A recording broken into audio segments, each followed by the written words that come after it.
Hello, everybody. Welcome back to the final group stage prediction.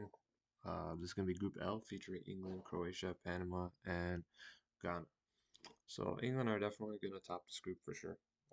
Battle is with Croatia. Croatia knows that they cannot get less than second place. Maybe they should even get first place to get like a favorable type of route. It matters a lot for this side. In the last two World Cups, they won two knockout matches on PKs to make the top four uh, sides, and because there's a round of 32, they'd have to win 2 to 3, and against teams that are doable. They can't do it against any team. It's not just a PK shootout; it's just for them to be able to fight it out in the knockouts, and a side that hasn't declined really because. Yeah, Modric is old, but they got a lot of talents like Sucic from Inter Milan. I just saw their preliminary 30-man list, and there's so much promise. They got Gavardio, they still got Livakovic. You know the country continues to produce. The center forward Matanovic is an example. Had a great campaign with Freiburg as they reached the Europa League finals.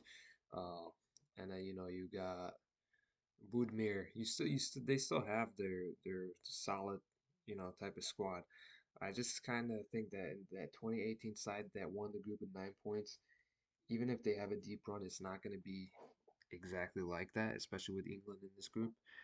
But yeah, it's definitely between Croatia and England. And then, Ghana had a late appointment of Carlos Queiroz, the former Iran coach. I think his biggest advantage is going to be Semenyo. I think that's going to be the X factor for Ghana. Not that they don't have any other talents, but very late appointment, you know. And when he got or late reappointment, because he was there with Iran from like 2012, I think, more than 10 years with Iran.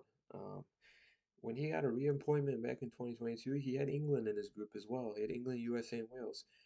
And England battered them 6-2. Because this Ghana side has a bit more potential, I'm just going to say 4-2. Yeah, but they're going to concede a lot to England. I think England is just going to put four past them and they're going to get two consolation goals. So their real shot is with Panama, and I am gonna unfortunately say that Panama's still gonna win this. Panama is just much more of a side that you would give it a shout. They would be more likely to surprise than Ghana in this group. I think Ghana is gonna be the losers of this group, and Panama is gonna make it as a third place, possibly. The recent match they beat South Africa 2-1, showing that they're capable of beating African sides with Giovanni Ramos and Jose Cordoba. Very solid side. They had a 3-4-2-1 formation.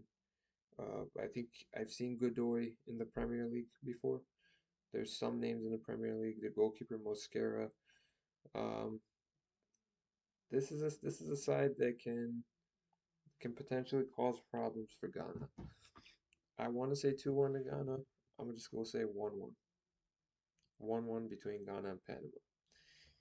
And Croatia has to beat the side after losing to England. I think they will neutralize what England did. And then England, Ghana, I'd said England's going to batter Ghana, and it makes a lot of sense. In the last match, though, what if, just what if Panama upset England? That would change everything. That would put Panama in the best third. And I'm not showing the best third rankings right here, but this would actually knock Australia out and put them as a ninth best third. Very low chance still, you know. I'm just gonna say they're gonna give it their best and lose. So both Ghana and Panama have to win it against each other, and I think they're gonna get a draw. But what if we just give Panama the edge? Give Panama the edge. I think that would happen. Or let's say if we give Ghana the edge. Yeah, let's just give the edge to Ghana. Maybe settle for 1-1 draw. That's more fair. Yeah. So none of these sides actually make it. None of these two make it. It's just a very uneven type of battle where England just tops a group of 9 points. Croatia lose to England, but they beat Ghana and no, tie Ghana and beat Croatia or beat Panama. So they beat Panama 2-1 after losing to England 2-1. They neutralized their goal difference, and they get 1 point with the same neutral goal difference by tying Ghana. Ghana really just nicks 2 points. I don't think they can get anything else out of this. Unless we want to say that Croatia gets 5 points and Ghana gets three. I mean, I can I can definitely see that. I mean, we can give Panama a bit more luck in this match. Yep, I think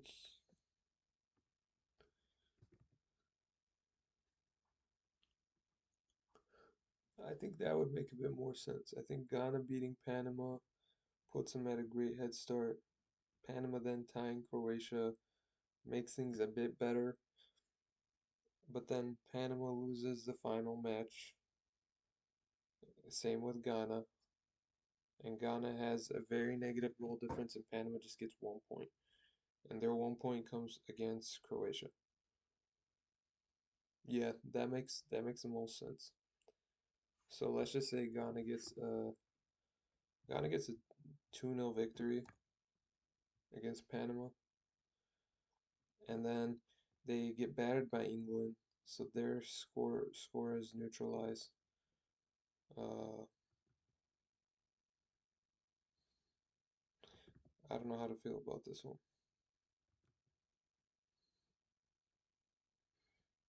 Yeah, that definitely would not work. Let's just stick with the 1-1 draw between Croatia and Panama. And then what happens here is, what if they tie England? Yeah, let's just say they tie England and basically tie Panama in like a scoreless draw. Ghana beat Panama, and then England destroys Ghana again, and then Croatia needs to beat Ghana and they narrowly beat them, and then Panama gives it their best fight, but unfortunately loses 3-1 to England. This is the final table. So, just to review it again, England ties Croatia on match day 1. Ghana defeats Panama 2-0 with a great head start, but then they get battered 4-2 by England. And Panama Croatia, who both need to get more points, they get just 1 point. And Croatia basically has 2 points, England has 4 points, and Ghana has 3 points, right? So it's 4-3-2 heading into the final match, and Croatia needs to beat Ghana to overtake them and get 5 points, and they successfully do it with a 1-0 win. And England get another victory to top the group with 7 points, just like they did at the last World Cup by beating Panama, sorry, 3-1. So the final standing is England at 7, Croatia at 5 points, Ghana at 3 points, and Panama at 1 point with a disappointing World Cup campaign. And I don't think I can show the best third rankings right now. I'll make a separate video on this one. But Australia and Ghana both have 3 points and a -1 goal difference. As it stands, Ghana misses out with 3 points and a goal difference of -2. So the reason I took the 2-0 to 1-0 is because it's just going to be one lucky moment that decides that. I don't think Panama is going to be that much weaker. I think this is an even match, and just like they won against Panama 1-0, they lose to Croatia 1-0, and then what really takes a toll on their goal difference is the -2 goal difference loss against England. Uh, so yeah, Ghana gets a 10th best third, and they are eliminated. So England and Croatia go through. Croatia may not get a favorable route, so even they do not fully benefit, especially with the type of knockout football they play. They may not get away with the PK shootout type of tactic, where they won two shootouts in the last two World Cups in this World Cup. So I would not say hard luck to Croatia, but definitely hard luck to Ghana and Panama. Comment below what you think. Make sure to hit the like and subscribe button. And thank you guys for watching.